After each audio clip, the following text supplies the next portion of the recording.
Welcome back. Well, still, we can't shake the chance of showers and thunderstorms, and some of them could be robust in the days ahead.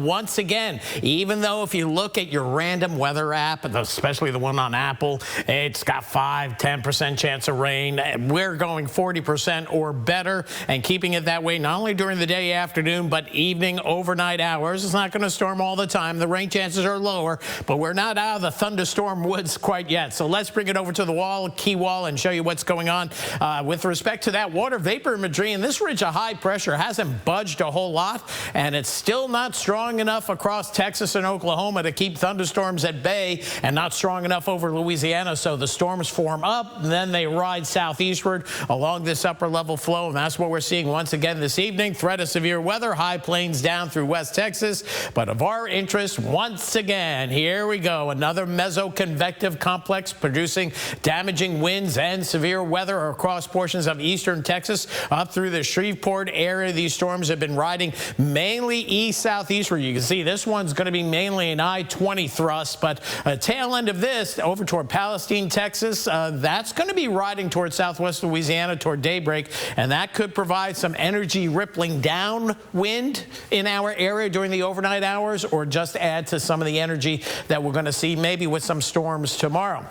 Let's take a quick look at tracking here. You may have noticed I've added more stuff to what I want to track during severe weather, and this is our interactive storm tracker here. And you can see, look at all the rotating storms across northwest Louisiana. So very busy across this part of the world. Hopefully that's where it stays. These are the current warnings, severe thunderstorm warnings this evening. Flood warnings farther to the south and west over by the DeQuincy area that picked up a ton of rain. And this is what we have going on locally here in Acadiana. So just some light shower activity and some heavier downpours northeastern Allen Parish into portions of Evangeline Parish, but nothing severe. But we'll be watching that energy to the west of us overnight tonight. As for rainfall over the last 24 hours, some of the rainfall totals off the charts in around the Henderson area, Breaux Bridge area, approaching a foot of rain. These are Doppler estimates, so there could be more. Elsewhere, there was some locally heavy rainfall, and this is the rainfall tonight in the DeQuincy area. Widespread flooding ongoing there. And these are the severe weather reports, but it doesn't include all the reports down towards, say, Jefferson Island. Rip Van Winkle Gardens is closed down.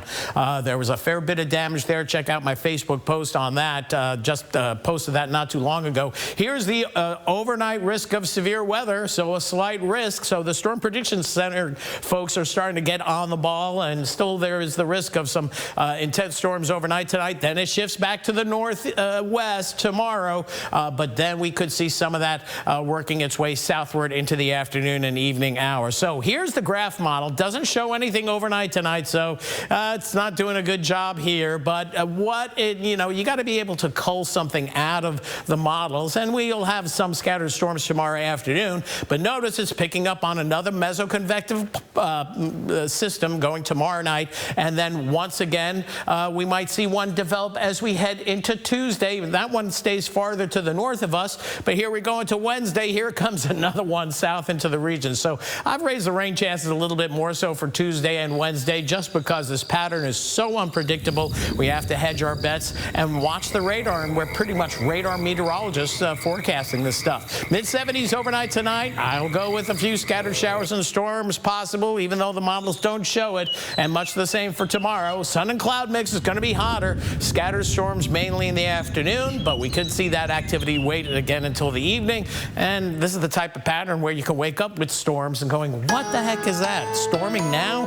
This is that type of pattern. It's humbling for us forecasters. So rain chances a little bit lower. I'm maintaining them through Thursday. A little bit drier, hotter for the weekend and beyond, but we'll still have the chance of storms, but hopefully not as intense as we have seen over the last 2 or 3 weeks. That's it for weather for now. We'll have more coming up right after the break.